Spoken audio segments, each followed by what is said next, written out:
Ja fa algunes setmanes que parlem sobre email marketing, una de les estratègies més potents per a les empreses que busquen augmentar les seves vendes a través del canal online. El que potser no sabies és que molts d'aquests correus poden programar-se perquè s'enviïn segons el comportament de l'usuari. Per exemple, si un usuari no utilitza la prova gratuïta del teu SaaS, pots enviar una seqüència enfocada a l'objectiu que entri a l'eina. Recorda que com més específic sigui el missatge, més efectiu serà. I aquest és el gran avantatge de l'email marketing, la segmentació del teu públic. Avui ens centrarem a parlar sobre alguna de les seqüències de correu automàtiques més efectives per al teu negoci, des de la seqüència de benvinguda als correus de seguiment, i descobrirem com pots aprofitar la teva eina de mailing amb una estratègia enfocada al creixement del teu negoci. Estàs escoltant el podcast de la newsletter Sense embuts, un espai on aprendràs tot el que has de saber per comunicar i vendre en digital. Jo sóc la Rosa Cols, copywriter i especialista en comunicació digital, i sóc aquí per explicar-te tècniques, estratègies i reflexions sobre escriptura persuasiva, perquè puguis escriure els teus propis textos estratègics per fer créixer el teu negoci. I si encara no estàs subscrit a la newsletter Sense embuts, fes-ho ara. Cada setmana rebràs contingut exclusiu que no comparteixo enlloc més, com a campanyes per inspirar-te, últimes novetats i consells pràctics perquè puguis millorar la comunicació digital del teu negoci.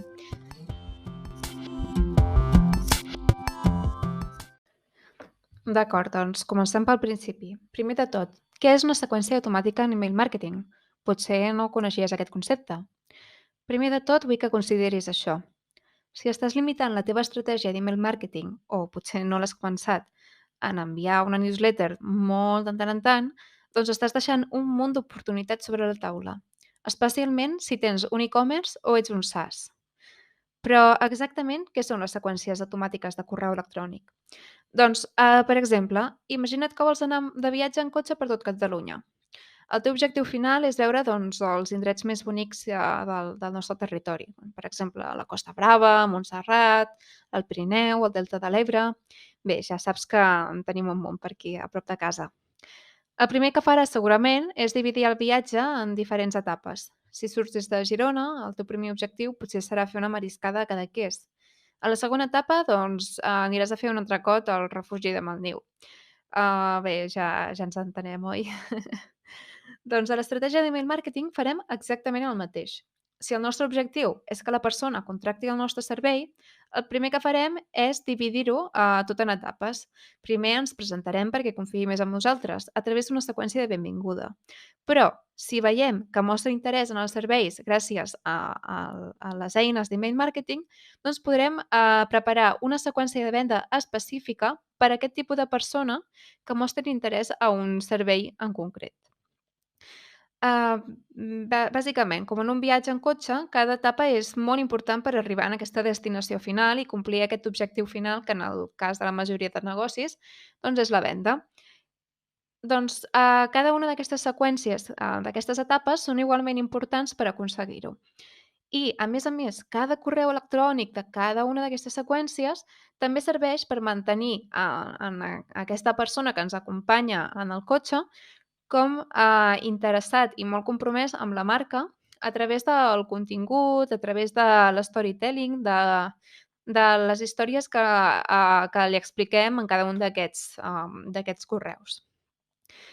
Bàsicament, com el conductor que guia el passatger a través d'aquest viatge, tu guies a la persona que s'ha subscrit a través de diferents seqüències per arribar a aquest objectiu final de la venda.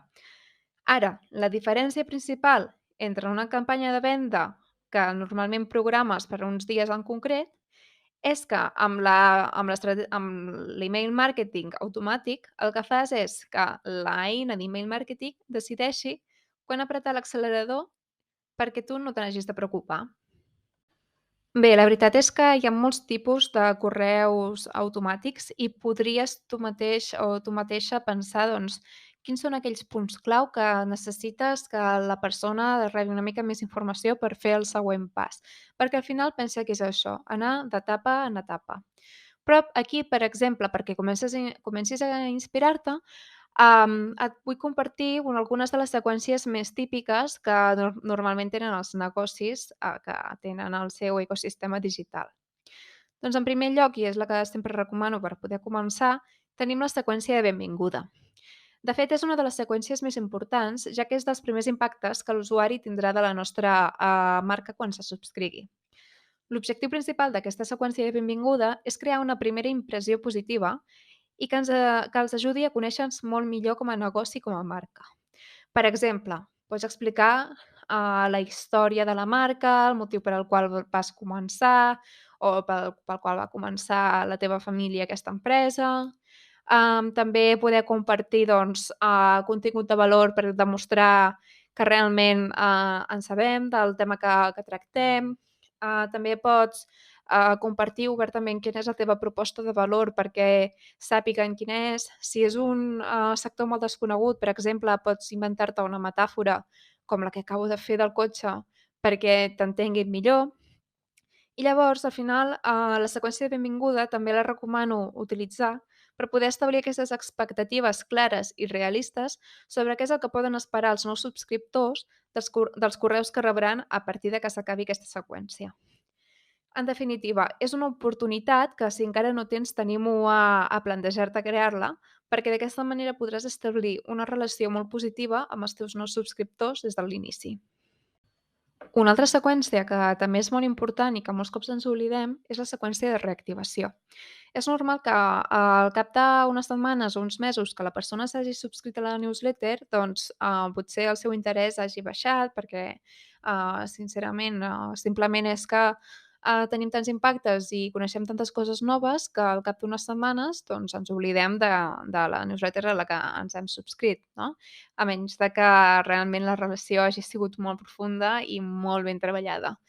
Per tant, en el cas de que necessitis repescar aquests subscriptors que s'han oblidat una mica de la teva marca, el que et recomano és treballar la seqüència de reactivació.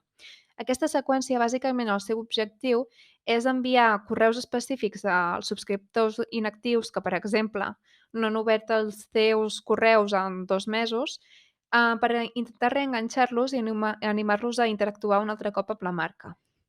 Per exemple, el que pots fer és incloure doncs, alguna oferta especial, algun contingut exclusiu o informació personalitzada o una carta directa al nou subscriptor, preguntant-li doncs, per què no ha seguit obrint la newsletter, que potser et contestaran i tindràs alguna idea que no tenies en compte però que et pot ajudar a millorar-la.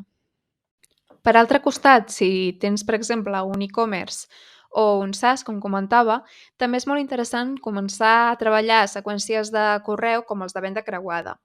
Per a fer això sí que serà indispensable que tinguis una bona eina i que puguis segmentar molt bé doncs, quines són les compres que ha fet la persona. Per exemple, si tens una botiga de fotografia online i un dels teus clients t'ha comprat una càmera fotogràfica, al cap d'un dia o 2, o inclús a la mateixa tarda que et compra, doncs li pots dir que potser li pot interessar un trípode, una funda o unes targetes especials per aquella càmera que ha comprat. Al final, l'objectiu dels correus de venda creuada és poder augmentar el valor de vida del teu client, podent-li oferir altres productes addicionals que li siguin del seu interès. I parlant d'e-commerce, un altre clàssic que a vegades no treballem i deixem l'automàtic de l'eina que utilitzem, tipus Shopify, és treballar el correu o la seqüència de cistella abandonada.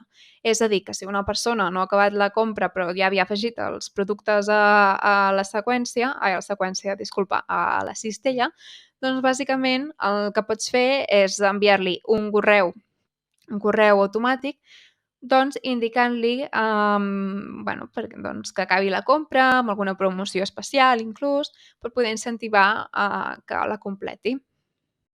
Tanmateix, aquest tipus de correu electrònic és superefectiu per recuperar aquests clients potencials, però ha de ser força immediat, és a dir, no et pots esperar 5 dies a enviar-lo o un dia, perquè la persona se n'haurà oblidat. Per tant, si ho tens automatitzat, pots intentar recuperar moltes vendes que d'una altra manera haguessis perdut.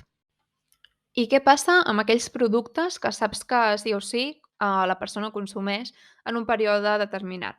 Per exemple, un cafè.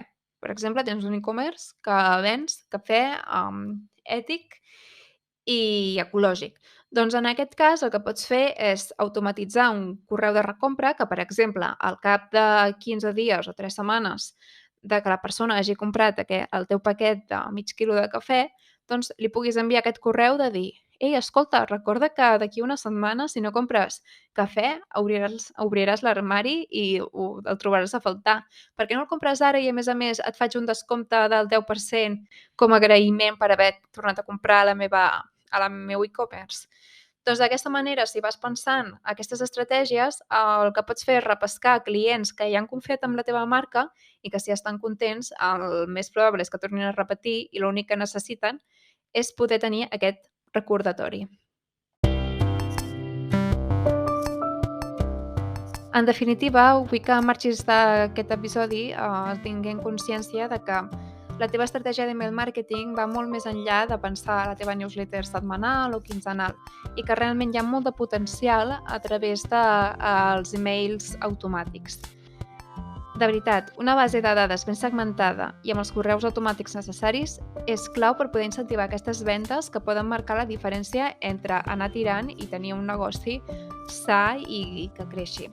Tot i això, recorda que al final els correus electrònics automàtics han de ser molt personalitzats i rellevants perquè funcionin.